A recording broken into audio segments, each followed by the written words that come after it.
Welcome viewers, আমরা প্রত্যেকদিন 6 PM এ আনন্দবাজার পত্রিকার বিশ্লেষণ নিয়ে আসি। তো আজকে আমরা 22শে আগস্টের আনন্দবাজার পত্রিকার বিশ্লেষণ নিয়ে আসব।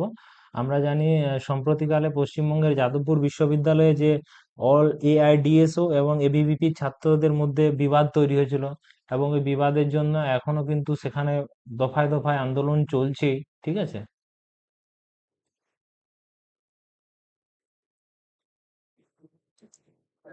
এবং আমরা জানি ওই যাদবপুর বিশ্ববিদ্যালয়ে একটা গেটের মধ্যে এই লোগোটা দেওয়া ছিল, যেটা লোগোটা বানিয়েছিলেন কিন্তু নন্দলাল বসু। আন্দোলনের সময় এটা নিচে পড়ে গেছিল, সেটা আবার সেখানে কিন্তু মেরামতির কাজ চলছে আর কি। ঠিক আছে। আর সফর বিভ্রান্তি বলতে আমরা জেনেছিলাম যে 21শে আগস্ট আমাদের দেশে কিন্তু বাংলাদেশের প্রধানমন্ত্রী তারেক রহমান কিন্তু আসার কথা ছিল, এবং এই জন্য আসার জন্য 22শে আগস্ট রাষ্ট্রপতি ভবনে ওখানে যারা দায়িত্বে থাকে, যারা গার্ডের দায়িত্বে থাকে, তাদের চেঞ্জের একটা অনুষ্ঠান হয়ে থাকে। সেই জন্য সেই সফরটা বাতিল করা হয়েছিল, যেহেতু যদি 21 তারিখ যদি বাংলাদেশের প্রধানমন্ত্রী আসেন, পরবর্তীকালে বাতিল করা হলো এই অনুষ্ঠানটা। আবার পুনরায় কর্মসূচিটা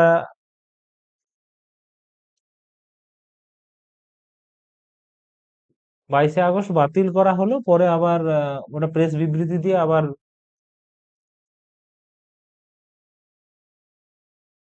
বাতিল করা হলো, কিন্তু তিনি আসেননি। তারেক রহমান কিন্তু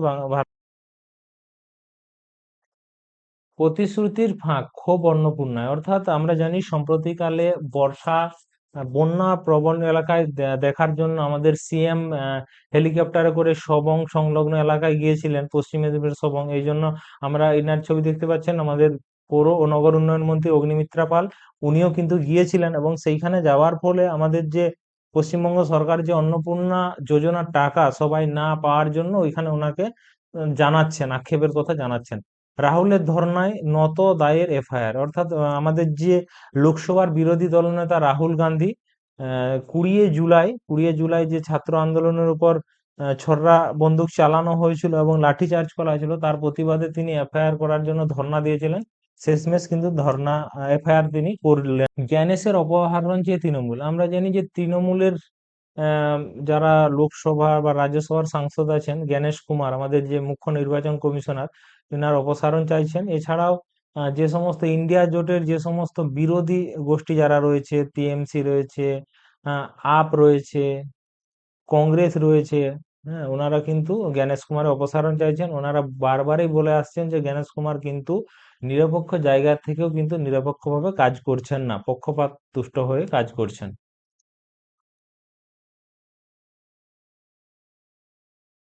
জনগণনায় অন ডিউটি, অর্থাৎ গভর্নমেন্টের যে সেন্সাস চলছে গোটা ভারতবর্ষ জুড়ে, সেখানে বলা হয়েছিল যে তাহলে শনি রবিবার ছুটির দিনে তাদেরকে বলা হয়েছিল, কিছু কিছুজন যারা সেন্সাসের কাজ করছে, তাহলে শনি রবিবার যদি ছুটির দিন হয়, তাহলে ছুটির দিনের তাহলে ওয়ার্কিং ডে তাহলে কাজ করবেন না।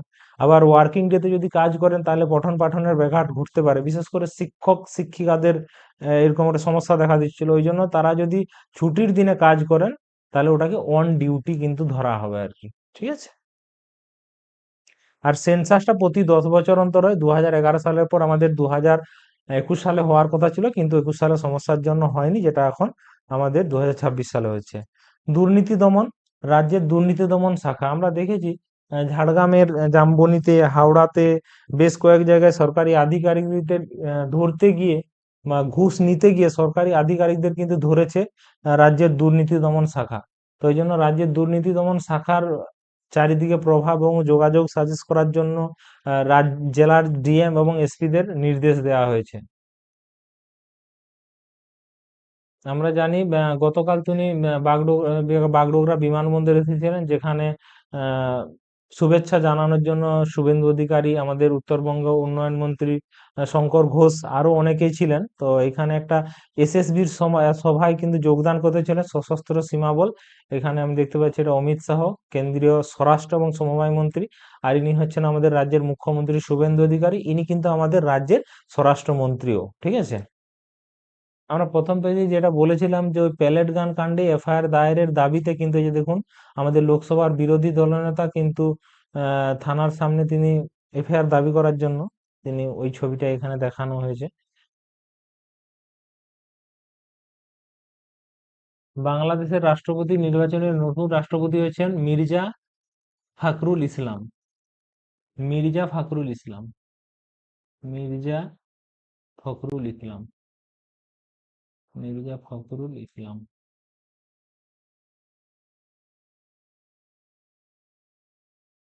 আগামী সেপ্টেম্বরের এসওসি এর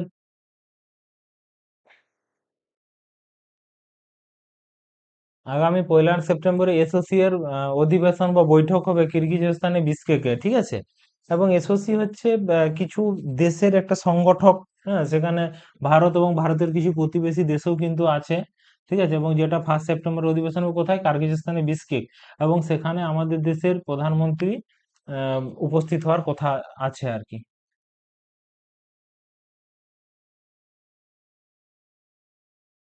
নিরাজের রূপো সেরা রূপেশ, অর্থাৎ আমরা দেখেছিলাম কমনওয়েলথ গেমসে শ্রীলঙ্কার রুমেশ সোনা পেয়েছিল এবং নিরাজ কিন্তু রূপো পেয়েছিল। আবার তার পুনরাবৃত্তি হলো, আবার ডায়মন্ড লিগে আবার সেটারই পুনরাবৃত্তি হলো।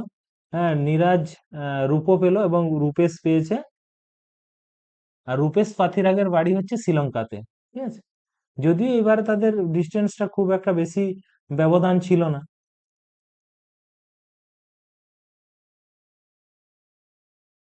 ভারতের মেয়েরা নেদারল্যান্ডের কাছে 2-0 হেরে যায় হকি বিশ্বকাপে। এখন কি হচ্ছে, পুরুষের দল কিন্তু এখন নেদারল্যান্ডসের সঙ্গে কিন্তু খেলবে আর কি হকি বিশ্বকাপে। কলম্বোয় নেটে ছক্কার মহড়া ঋষভ গিলেদের, অর্থাৎ ফার্স্ট টেস্টে গলে খেলা হয়েছিল, ভারত সেখানে জয়লাভ করেছিল। এবং ঋষভ পন্থ 100টি সিক্স মারার রেকর্ড করেছিলেন এবং রবীন্দ্র জাদেজা 350 উইকেট এবং 4000 রানের তিনি রেকর্ড গড়েছিলেন। এবং এখানেও তিনি ছক্কা মারার প্র্যাকটিস করছেন। এবং তারপরে শুভমন গিল আছেন, বর্তমান ভারতীয় ক্রিকেট দলের ক্যাপ্টেন। তৃষ্ণা জলি, গায়ত্রী গোপীচন্দ্র।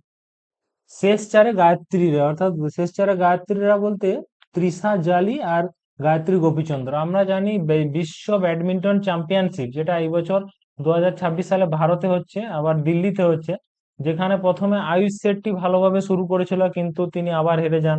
পিভি সিন্ধু হেরে যান, লক্ষ্য সিন্ধু হেরে যান। এবারে তাহলে এখন ভরসা টিকে আছে তৃষা জলি আর গায়ত্রী গোপীচন্দ, ঠিক আছে। ঠিক আছে, আজকে আমাদের আনন্দবাজার পত্রিকার বিশ্লেষণ এই পর্যন্তই। যদি আপনাদের বিশ্লেষণ ভালো লাগে অবশ্যই লাইক, শেয়ার এবং আমাদের চ্যানেলটা সাবস্ক্রাইব করবেন এবং পরিচিতদের মধ্যে শেয়ার করবেন। ধন্যবাদ, ভালো থাকুন, সুস্থ থাকুন। Good bye.